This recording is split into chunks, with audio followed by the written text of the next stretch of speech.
Naš fokus zapravo interesovanje i uključenost jeste s jedne strane spram osnovne škole Matija Gubec, sa kojom mi izuzetno dobro i usko surađujemo i osnovna škola zapravo realizira sve svoje aktivnosti koje su vezane zapravo za taj neformalni oblik obrazovanja i aktivnosti koje se ne mogu ili nema adekvatnih mogućnosti za sprovođenje u okviru obrazovnog sustava. Dakle, to se sve realizira u našoj udruzi. Dakle, ta povezanost sa osnovnom školom sa jedne strane, sa druge strane sa našom lokalnom župom, gdje se realizuju svi oni vjerske aktivnosti, interkulturalne vjerske aktivnosti, da ih tako nazovem, koji su duboko uvriježeni u život našeg življa, odnosno u jednu ukupnu našu kulturnu baštinu kroz razne manifestacije. Navešću samo neke tipa dužijanca, tipa kraljice, druge aktivnosti koje su vezane za uskršnje i božićne aktivnosti. Sa neke treće strane, da tako kažemo, se referira zapravo ta uključenost u druge vidove naše lokalne zajednice, da mi na neki način dajemo smjernice razvoja lokalne zajednice, dakle gdje god je to moguće, dakle u određenim politikama ili u određenim razinama vlasti, a onda da budemo i sami zapravo kreatori onih aktivnosti i potreba lokalnog življa koje mi i sami uviđemo. Primjerice radi, smatrali smo da, imajući u vidu da smo mi poljoprivredna regija, dakle voćarski kraj koji ima izuzetno veliku površinu pod voćarskim zasadima, nije postojala, zapravo nije bila jedna manifestacija poljoprivrednog karaktera koja bi predstavljala sve ono što naši ljudi radi, iako je veliki postotak Tavankućana uključen u taj rad. Dakle, mi smo iznjedrili jednu manifestaciju poljoprivredno-turističkog aspekta koja danas nosi naziv Tavankuski festival voća i autohtonih rukotvorina, koja je ne samo lokalnom življu, nego i širokom auditorijumu prikazala što je ono što Tavankuć sve posjeduje, što je ono čime se lokalna zajednica bavi, koji su to proizvodi, koji su to problemi, i u skladu sa tim smo pokušali zapravo povezivati i druge poljoprivredne proizvođače, voćare, da dođe do razmjene iskustava, da ukažu na neka poboljšanja ili zapravo za neke nove mogućnosti kojima se našim lokalnim življu može ili na neki način u budućnosti pripomoći. Naravno, tu su i drugi problemi koji tište lokalnu zajednicu, problemi nedostajuće infrastrukture, gdje smo mi kao udruga, dakle spram tijela vlasti, inicirali zapravo rješavanje određenih problema, infrastrukturnih problema. Napomenut ću samo da su bili 2 bilateralna predsjednička susreta Hrvatske i Srbije upravo u Tavankutu i to je rezultiralo rješavanjem određenih infrastrukturnih problema. Ono što nas sad zapravo predstavlja i neku vrstu atraktivnih problema, to je nedostajuća turistička signalizacija, imajući u vidu veliki broj turističkih posjeta koji nam dolaze. To je isto ono što mi kao udruga smo plasirali spram tijela vlasti, koji su to zapravo problemi koje mi moramo rješavati. Ono što bi svakako napomenuo da mi kroz udrugu smo doista Tavankut prikazali javnosti kao jednu sredinu koja je doista interesantna za život, koja ima puno potencijala, gdje ljudi žele da rješavaju zapravo probleme, gdje iniciraju i gdje se zapravo i sami uključuju u rješavanje onih nedostajućih problema, odnosno onih nedostataka koje ova sredina sa sobom nosi. Tako da je zapravo jedan širok spektar uključenosti našeg aktivizma, odnosno našeg rada, dakle od kulturne baštine preko poljoprivrede, infrastrukture i svega onoga zapravo što opterećuje jednu lokalnu zajednicu, ali sa aspektom pronalaženja rješenja i aktivnog uključivanja u rješavanje tih problema.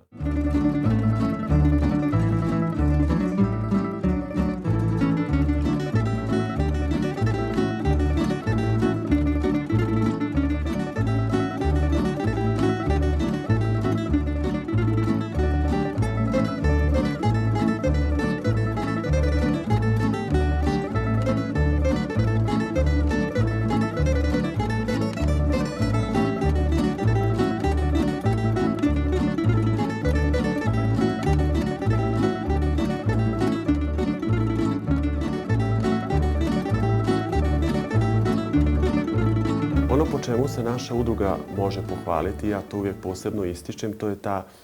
međugeneracijska solidarnost i sinergija koja postoji od samog osnutka do dana današnjeg. Zapravo, ono što je nama ključ i bitno, to je da nisu postojali određeni presjeci u funkcioniranju i da, kao što sam rekao i ja kada sam bio mlad, sam počeo uključivati se u udrugu kroz određene aktivnosti, kroz određene sekcije i na taj način sam spoznao, odnosno saznavao kako funkcionira jedna udruga, kako funkcionira lokalna zajednica i na taj način sam se i sam educirao. Naravno, kasnije sazrijevanjem sam bio uključen u upravni odbor koji donosi određene odluke i bavi se funkcioniranjem udruge, naravno suradnje sa ostalim institucijama i na taj način ukupnom funkcioniranju u lokalnoj zajednici. To jeste osnovni fokus i naš cilj, bilo kroz sekcije, dakle da se svi oni mladi koji sazrijevaju unutar pojedinih sekcija, da se obučavaju, da bi u budućnosti mogli preuzeti vođenje tih sekcija. A onda se na neki način bira i neke osobe koje bi mogle preuzeti vođstvo i same udruge, a naravno i od lokalne zajednice. Tako sam ja zapravo kroz dugi niz godina aktivizma unutar udruge se profilirao na način da je upravni odbor odabrao da bi ja trebao preuzeti vođstvo ove udruge i sa ukupno novonastalim situacijama smo onda određivali smjernice daljnjeg djelovanja. Tako je to i danas. Mi imamo izuzetno vrijedne, kvalitetne mlade ljude. Ono što moram napomenuti, što je ono što ističe možda zapravo mlade ljude na selu, to je izuzetno dobra radne navike koje oni imaju. To je zapravo njihovo rano uključivanje u sve te procese poslova koje su prisutne kako u njihovim domovima, poljoprivrednim gazdinstvima ili onoga što se tiče lokalne zajednice i na taj način se i mladi profiliraju bilo kroz određene sekcije, a bilo kroz toga da će u budućnosti oni biti zapravo lideri i same udruge, a i same lokalne zajednice. Zapravo kompletan jedan mehanizam prolaska, edukacije, motiviranja i pripreme mladih ljudi koji bi u budućnosti bili lideri, kao što sam rekao, i udruge, a naravno i naše lokalne zajednice.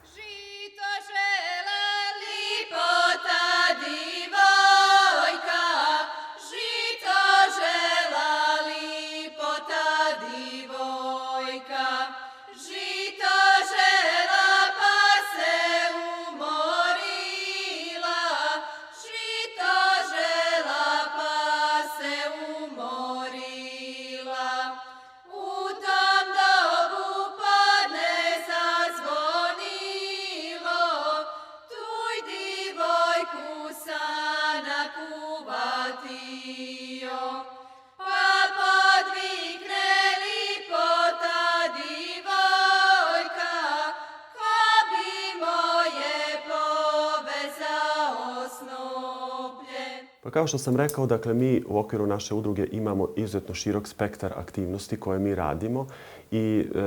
osobno sam smatrao da trebamo postaviti takvu, da tako kažemo, širinu rada imajući u vidu upravo različito interesovanje mladih. Nisu svi mladi zainteresirani samo za folklor i za tamburašku glazbu. Postoje tu i različiti druge sfere interesovanja, pogotovo sada u novonastaloj ukupnoj situaciji, dakle interneta, dostupnosti informacije i tako dalje. I onda smo mi prosto smatrali da u skladu s našim mogućnostima, naravno okvirima u kojima mi djelujemo, da otvorimo mogućnost mladima i drugim aktivnostima da se bave. Moram kazati da smo mi radili bogate programe,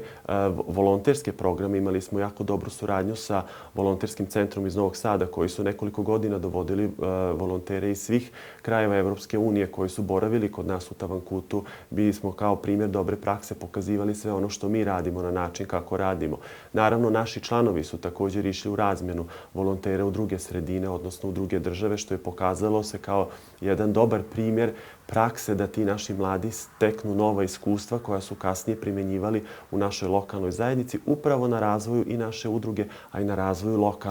lokalne sredine. Tim prije što, nažalost, mladi koji nisu imali prigodu putovati, a takvih je veliki broj bio tu, zapravo nisu ni imali tu širinu saznanja života u drugim lokalnim sredinama, zajednicama, na koji način to ima. I onda prosto su se na neki način u tim seoskim okvirima, ja bih rekao, zarobili, nisu mogli vidjeti tu širinu i ovo je bio jedan od primjera dobre prakse. Kada govorimo o ukupnom funkcioniranju udruge, mi imamo izuzetno bogato iskustvo, pogotovo u toj kulturnoj suradnji sa različitim nacionalnim zajednicama, potom sa drugim kulturnim udrugama, omladinskim udrugama. Spomenut ću samo nekoliko aktivnosti koje smo realizovali sa Somborskim omladinskim centrom, gdje smo realizirali biciklističku rutu kroz Tavankut, gdje smo mapirali zapravo gdje smo mapirali te biciklističke mape, odnosno jedan dio vjerske rute, drugi deo prirodnjačke rute, zapravo sve što smo radili zapravo s mladima. Na neki način mi i osluškujemo njihove potrebe, malo ih i provociramo zapravo da i oni sami nametnu koja su njihova interesovanja, koje su njihove motivi koji bi se napravili i u skladu sa tim mi zapravo formiramo jednu politiku razvoja omladinskog sektora u Tavankutu sa posebnim osvrtom i tendencijom suradnje zapravo sa mladima iz drugih sredina, razmjena iskustva i primjera dobre prakse da bi na taj način osnažili naš omladinski sektor u lokalnoj zajednici kao našu budućnost koja u nekom doglednom periodu treba da preuzme ne samo našu udrugu, nego prosto vođenje lokalne zajednice. Najveća skupina i zapravo politički najorganizovanija je bila u ovom trokutu između Subotice, Sombora i Baje i predstavljali su zapravo jednu jaku zajednicu koja je i u kulturološkom i u političkom smislu dugi niz godina bila reprezent i kulture i politike na ovom navedenom području. Nažalost, raspadom Jugoslavije Hrvati Bunjevci u ovom dijelu su postali nova manjina, dakle manjina koja nije imala institucije za razliku od drugih manjina koje su tradicionalne manjine u Vojvodini bile tipa Slovaka, Rusina, Mađara i sličnih i zapravo je zapala u jedan novi politički okvir koji je bio prilično nepovoljan za jednu sada novonastalu nacionalnu manjinu u okvirima koja je tada, političkim okvirima koja je tada Republika Srbija pružala. Jako je bilo teško se snaći zapravo u svemu tome, teško je bilo izgrađivati sada nove institucije, u to vrijeme, dakle posleratno vrijeme, očekivati da Republika Srbija da dovoljno prostora i prava na novo nastalim nacionalnim manjinama. Tako da smo izgubili prilično puno i energije i vremena da bi se određene profesionalne institucije formirale, da bi se one osnažile, a pogotovo da bi se one u najboljoj mjeri kadrirale, imajući u vidu da je bio i veliki odliv naših intelektualaca, dakle bilo kroz odlaska na studije, dakle mladih studenata, bilo onih koji su već bili svršeni, dakle intelektualci koji su zbog određenih političkih aktivnosti morali napustiti svoj zavičaj i otići bilo u Hrvatsku ili druge zemlje. Naravno, u tim novonastalim situacijama bilo je teško očekivati, dakle sada jedno veliki napredak, ali ipak ta upornost je rezultirala da su se formirali određene profesionalne institucije. Samo da napomenem da evo sada imamo 3 profesionalne institucije, to je Hrvatsko nacionalno vijeće kao oblik manjinske samouprave, potom je Zavod za kulturu vojvođanskih Hrvata koji skrbi o kulturnoj baštini Hrvata u Republici Srbiji i naravno tu je novinsko-izdavačka ustanova Hrvatska riječ koja je sada formirana zapravo kao novo manjinsko glasilo, iako moram napomenuti da je Hrvatska riječ postojala daleko prije. Iz Hrvatske riječi su kasnije nastale lokalne novine, subotičke novine, ali se govori zapravo o jednoj bogato razvijenoj kulturnoj praksi i kulturnim institucijama Hrvata na ovom području. Naravno, danas je to daleko manje, ali u tim okvirima se trudimo koliko god je to moguće zapravo da se izborimo za svoje prava i da pokažemo to bogatstvo kulturne baštine koje Hrvati na ovom području imaju i njeguju.